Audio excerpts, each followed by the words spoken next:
শীর্ষক আজকে আলোচনা সভা আনুষ্ঠানিকভাবে শুরু করার জন্য আজকে সভার সভাপতি Bangladesh tourism and hotel workers employees ফেডারেশনের সংগ্রামী আহ্বায়ক রাশেদুর রহমান রাশেদকে তার উদ্বোধনী বক্তব্যের মাধ্যমে আজকের এই আলোচনা সভা আনুষ্ঠানিকভাবে শুরু করার জন্য আমি অনুরোধ করছি। রাশেদুর রহমান রাশেদ। ধন্যবাদ। আসসালামু আলাইকুম।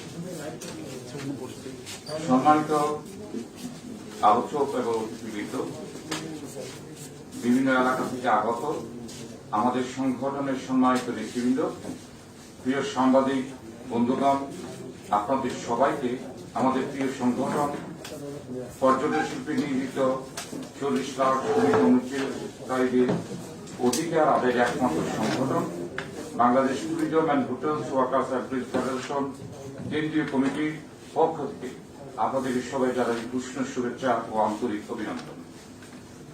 আজ থেকে 1 বছর আগে 2020 সালের 19 জুন আমরা কতিপয় পর্যটন কর্মী করোনার প্রথম ঢেউয়ের আঘাতে জর্জরিত, কর্মহীন এবং অসহায় করা এই সেক্টরের মানুষের সহায় হতে তাদের সংগঠিত করে আমাদের প্রাণের কথা দেশবাসী ও পর্যটন সংশ্লিষ্টদের সামনে তুলে ধরা এবং তা আদায় করতে আন্দোলনের অঙ্গীকার নিয়ে আমরা যাত্রা শুরু করেছিলাম।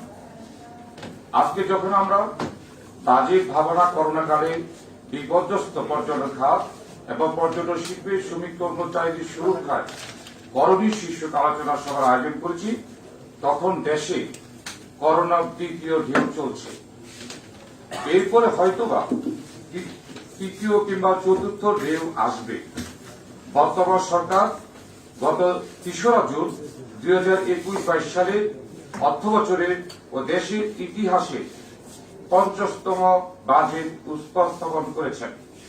6,03,681 কোটি টাকা বিশাল বাজেট ঘোষণা করা হয়েছে। বিশাল আকারের বাজেট, কিন্তু এই বাজেট কি আমাদের 40 লক্ষ পর্যটন কর্মী বা পর্যটন শিল্পকে ধারণ করতে পেরেছে? দেশের এই বাজেট কি করোনায় কর্মহীন অসহায় হয়ে পড়া পর্যটন কর্মীকে ধারণ করতে পেরেছে?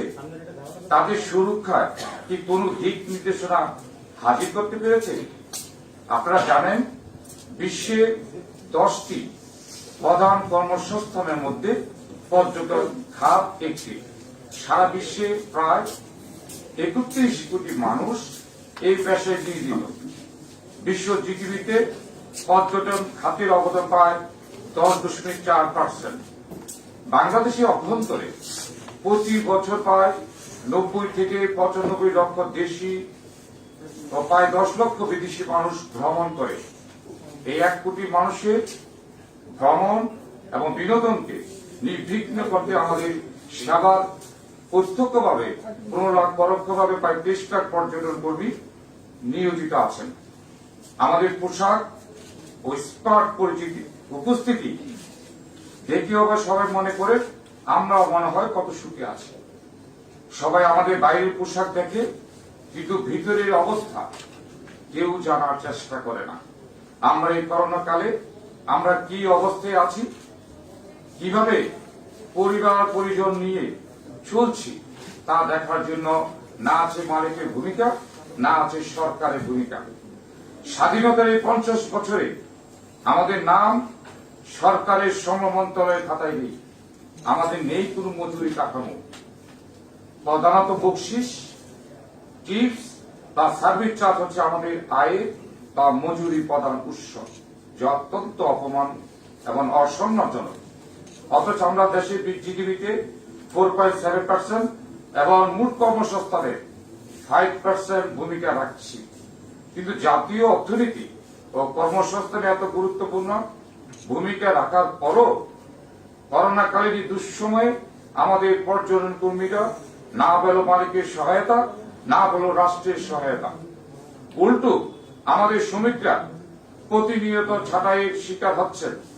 আজকের এই আলোচনা সভায় আমরা সম্মানিত আলোচক এবং অতিথিবৃন্দের গুরুত্বপূর্ণ মতামত ও পরামর্শ থেকে নিশ্চয় আমরা এই সেক্টরে কর্মরত 40 লক্ষ মানুষের সুরক্ষা কোনো দিক নির্দেশনা পাবো সেই প্রত্যাশা করছি। আপনারা সবাই ধৈর্য ধরে আমাদের সম্মানিত আলোচকবৃন্দের আলোচনা শুনবেন এবং সবার কাজ সুষ্ঠুভাবে পরিচালনা করতে সহায়তা করবেন। সেই প্রত্যাশা রেখে আজকের এই সভা পরিচালনা করার জন্য আমাদের সংগঠনের সম্মানিত সদস্য সচিব আফসানা বুলবুলকে আমি সভা পরিচালনা করছি। ধন্যবাদ সবাইকে।